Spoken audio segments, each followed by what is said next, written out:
Good morning friends. তো সকালবেলা উঠেই আমার সঙ্গে কয়েকটা কাণ্ড ঘটে গেছে। যাই হোক, সেটা পরে বলছি। তো প্রথমে দেখাই, আমি এই সয়াবিন আলু আর সজনে ডাঁটা দিয়ে তরকারি করেছি নিরামিষ, উচ্ছে আলু ভাজা মানে চচ্চড়ি, ব্যাস এটুকুই এবেলার জন্য। তো সবাই, মেয়েকে স্কুল পাঠিয়ে দিয়েছি, ওর পাপা অফিস চলে গেছে। আর হয়েছে কাণ্ডটা কি, অনেকদিন পর আমার ঘর মোছা নেতাটা খুঁজে পেয়েছি। ঘর মোছা নেতাটা হারিয়ে গেছিলো, আমাদের বাড়ি অনুষ্ঠান ছিল। পেয়েছি কোথায় জানো? আলমারির ভিতরে। মা আসলে আমি ঘরের সাধারণত কোনো কাজ করি না, মাই সব করে।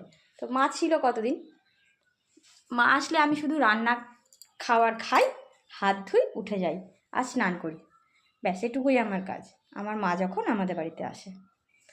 তো ব্যাপারটা হয়েছে কি, ঘর মোছা নেতা বলতে আমি মপ দিয়ে মোছা পছন্দ করি না, অতটা ভালো লাগে না। আমার হাজব্যান্ডের বাতিল যে গায়ের গেঞ্জিগুলো থাকে, ওগুলো দিয়েই ঘর মুছতে ভালো লাগে। তো বাড়িতে অনুষ্ঠান ছিল বলে একটা নতুন গেঞ্জি দিয়ে ঘর মুছছিলাম। মার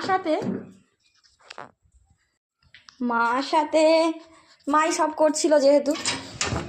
তো মা চলে যাওয়ার পর আমি নেতাটা খুঁজে পাই না, হঠাৎ দেখি আলমারির ভিতরে নেতাটা বেরিয়েছে, ঘর মোছার নেতাটা। কারণটা হচ্ছে, মা হয়তো ভেবেছে যে ওটা জামাইয়ের ভালো গেঞ্জি, কেচে কুচে ভালো করে ভাঁজ করে বাকি জামা কাপড়ের সঙ্গে রেখে দিয়েছে। আমার এত হাসি পাচ্ছে, ভাবুন তো একবার, এটাও হয় যে ঘর মোছার নেতা আলমারির ভিতর থাকে। দ্বিতীয় যে কাণ্ডটা ঘটেছে সেটা হচ্ছে, আমার আর আমার হাজব্যান্ডের একই রকম মোবাইল কভার। হোয়াট? তো আজকে চার্জে বসানো ছিল, আমার মোবাইলটা নিয়ে ও চলে গেছে, আর ওর মোবাইলটা ঘরে পড়ে আছে। ভেরি গুড, আব লে লে মজা।